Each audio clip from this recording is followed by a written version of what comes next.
ও বোন রে।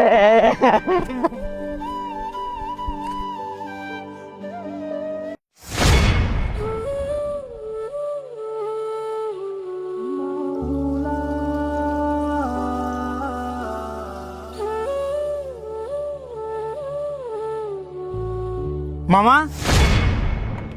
কি আপনি আইছেন নি? কি রে মামা, আপনি এত লেট হয়ে গেছে যে আপনি আইতে? মামা আপনি কি অনেক ব্যস্ত?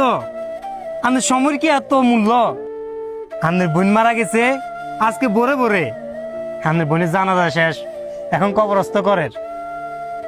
আপনি হয়েছেন ভাই, আপনার সর্বপ্রথম আইবের কথা, কিন্তু আপনি আইছেন একবারে শেষ মুহূর্ত। আর আপনার বোন তো একদিন দুই দিন অসুস্থ হয় না, আপনার বোন আজকে 2-3 মাস অসুস্থ। আমরা নিজেরা ফেনী সদরে নিছি, সদরে রাখেন আর চট্টগ্রাম নিছি, চট্টগ্রাম রাখেন আর ঢাকা নিছি, কত জায়গায় নিছি। আপনার বোনের শেষ সম্বল যেগুলো আছে সব বিক্রি করি আপনার বোনের লান্ডা মানে চিকিৎসা করে বলি আপ্রাণ চেষ্টা করছি। কিন্তু আল্লাহ তাআলা চায় না বিদায় আপনার বোনে আজকে সকালে দুনিয়া মায়া ত্যাগ করছে। আপনার বোনে মৃত্যুর আগ পর্যন্ত খালি আপনার কথা কইছে, আর ভাই সেলিম কই, আর ভাই সেলিম কই। আয় কি দুনিয়া মায়া ত্যাগ করবে আগে আর বাইরে একবার দেখতাম না। আসলে মামা আমাদেরও দোষ নাই, আমরা যে দেশে বসবাস করি এই দেশের মানুষ তো মানুষ ন। ভাই বোনের প্রতি কোনো আন্তরিকতা নাই, মা বাপের প্রতি নেই, বাপ মায়ের প্রতি নেই। এই দুনিয়াটারই এমন। এখন আপনি কি মনে করি আইছেন? না আইলো তো হইতো। মামারে তুই আরে আর শরম দিচ্ছে। আয় আর বোন বাঁচি থাকতে কোনো সময় আর বোনের সাইড লাইন বাগিনা বিশ্বাস কর। আয় মনে মনে একটা সিদ্ধান্ত লয়ে লাইছিলাম, শুধুমাত্র সম্পত্তির লোভে হই। আর বোন যদি কোনো সময় মারাও যায়, আয় কোনো সময় আর বোনের লাশও সাইড লাইতাম না। কিন্তু হঠাৎ করে যখন আয় আর বোনের মরার খবরটা শুনছি না, আর কল্যাতে ঠাস করে এক চাপ মারছে। আয় আর নাই হারিনো বাগিনা হিসাবে আর বোনে আর নিজের হাতে লালন পালন করছে।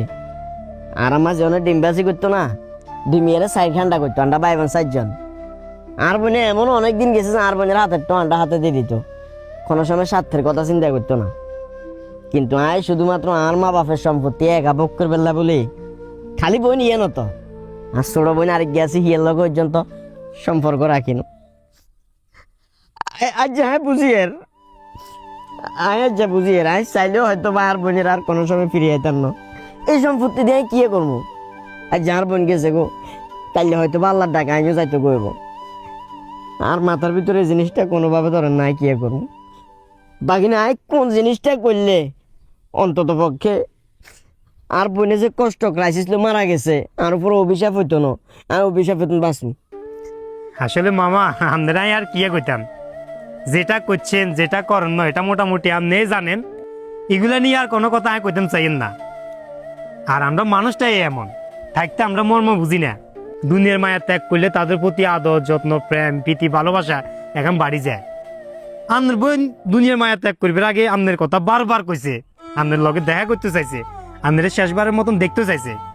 অবশ্য পার্সোনাল ভাবে আইন আপনার কল দিছি যে মামা যদি সময় সুযোগ হয় আয় একবার আপনার বোনের চাই যান। আপনি কইছেন যে আপনার কাম আপনার ব্যস্ততা, আপনি এই কারণে আইতেন হারেন না। এখন আর কি আপনি কি ওর চানো লাগতো না, কি ওর কথা কই মনও খারাপ করানো লাগতো না, কি আমাদের সম্পত্তির প্রতি বাঘও নিত না। এই যে কবরস্থ করিয়ে লাইছি শেষ। আজকের পরে তুই আমাদের বরপুর নামক আর কেউ থাকতো না। মামা আইছেন, যদি সম্ভব হয় বাইরের দিকে বসেন, বসি কথাবার্তা বলে যান। আর যদি মনে করেন যে না সময় নেই, তাহলে চলে যেতেন হারেন।